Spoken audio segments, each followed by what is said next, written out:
2 വർഷം നീണ്ട ചോരക്കളിക്കും മനുഷ്യന്റെ ദുരിതങ്ങൾക്കും ശേഷം ഗാസ മുനമ്പിൽ സമാധാനത്തിന്റെ സൗഗന്ധിക പൂക്കൾ വിടരുകയാണ്.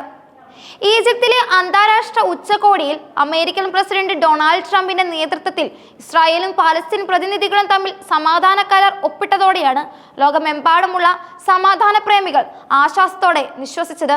യൂറോപ്യൻ രാജ്യങ്ങളുടെയും പ്രധാന അറബ് രാജ്യങ്ങളുടെയും എല്ലാം പ്രതിനിധികൾ പങ്കെടുത്ത ഈ ചരിത്രപരമായ നിമിഷം പശ്ചിമേഷ്യയിലെ ഒരു പുതിയ യുഗത്തിന് തുടക്കം കുറിക്കുമെന്ന പ്രതീക്ഷ നൽകുന്നു. എന്നാൽ ഈ സമാധാനം എത്രത്തോളം വിരിഞ്ഞു വാടാതെ നിൽക്കും എന്നതിനെക്കുറിച്ച് അന്താരാഷ്ട്ര സമൂഹത്തിൽ ആശങ്കകൾ ഇപ്പോൾ നിലനിൽക്കുന്നുണ്ട്. കരാർ ഒപ്പിട്ടതിന് പിന്നാലെ ഇസ്രായേൽ പാർലമെന്റിനെ അഭിസംബോധന ചെയ്ത ഇസ്രായേൽ പ്രസിഡന്റ് ബെഞ്ചമിൻ നെതന്യാഹു സമാധാനം നിലനിർത്താൻ താൻ പ്രതിജ്ഞാബദ്ധനാണെന്ന് പ്രഖ്യാപിച്ചു. ഉച്ചകോടിയിൽ പങ്കെടുത്ത അമേരിക്കൻ പ്രസിഡന്റ് ഡൊണാൾഡ് ട്രംപ് നൽകിയ സന്ദേശവും വ്യക്തമായിരുന്നു. പശ്ചിമേഷ്യയിലെ യുദ്ധക്കളങ്ങളിൽ നിന്ന് ഇനി ഇസ്രായേലിന് ഒന്നും നേടാനില്ലെന്നും സമാധാനത്തിനുള്ള ഈ സുവർണാവസരം പ്രയോജനപ്പെടുത്തണമെന്നും അദ്ദേഹം ആവശ്യപ്പെട്ടു. യുദ്ധ കരാറിന് മുന്നോടിയായി നടന്ന ബന്ദികളുടെ കൈമാറ്റം ഇരുപക്ഷത്തും വലിയ വൈകാരികമായ രംഗങ്ങൾക്ക് വേദിയായി.